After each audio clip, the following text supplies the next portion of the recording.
Now to growing concerns about the deadly coronavirus officially hitting the U.S. Here's what we know. A Washington state resident fell ill after returning from Wuhan, China. Developments surrounding the coronavirus. There are confirmed cases in nearly 30 countries and more than 2,100 people dead. Their school outside of Seattle is closed, one of many districts in states across the country that sent students home. I think what happens is it's going to go away. This is going to go away. And whether it comes back in a modified form in the fall, we'll be able to handle it. Tonight, a solemn Memorial Day as America approaches a grim milestone. Massive crowds at beaches. This is what you need to know right now. Major developments that we are tracking now. More than 9.4 million. 57,000 new cases. Super spreader fears. What could be the largest gathering since the pandemic began. Hundreds of thousands of bikers expected in a tiny South Dakota city. While in two other states, hundreds of kids in quarantine after students tested positive just days after school started.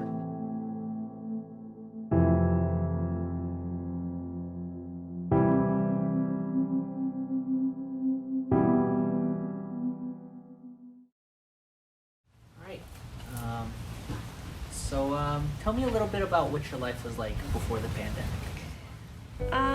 Before the pandemic, it was definitely more social than it is right now. Before COVID, I had just started working at the hospital back a year ago in September. I'd say it was like 10 times more freedom based, because like for me personally, like going to school and being able to walk around campus, like just even that, something as simple as that, you like take for granted.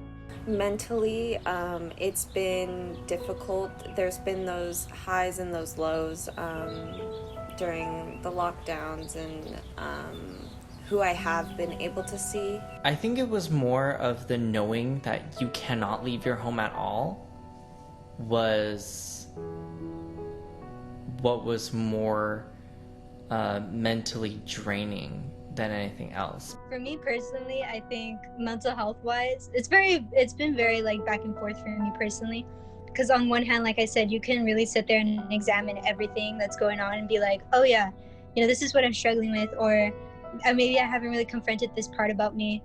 I've been coping relatively well because I'm just grateful that neither me nor my family have been affected directly from COVID itself. I have been, more recently latching on to things that'll keep me motivated. I have a schedule.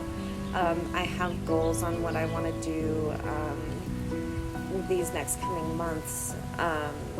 Silly as it may be, I have a list of books that I'm planning on reading and getting through. And especially if you're dealing with anxiety or anything of that nature, now you're at home and can obviously be more creative. Like I said, I work on my art, so now I have more time to work on that. Coming out of this, I would really hope that people have more of a sense of community and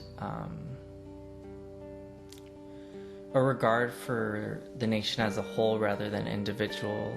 I really hope that a lot of people have learned from this experience, in the sense that like in the future to be more aware.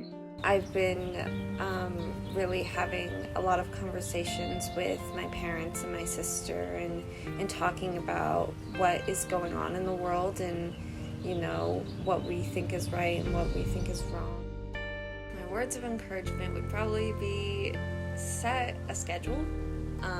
That's what I found is really the most helpful for me. I set an alarm every day. I get up and I have a schedule for what I'm going to do for the day, and that has really helped me.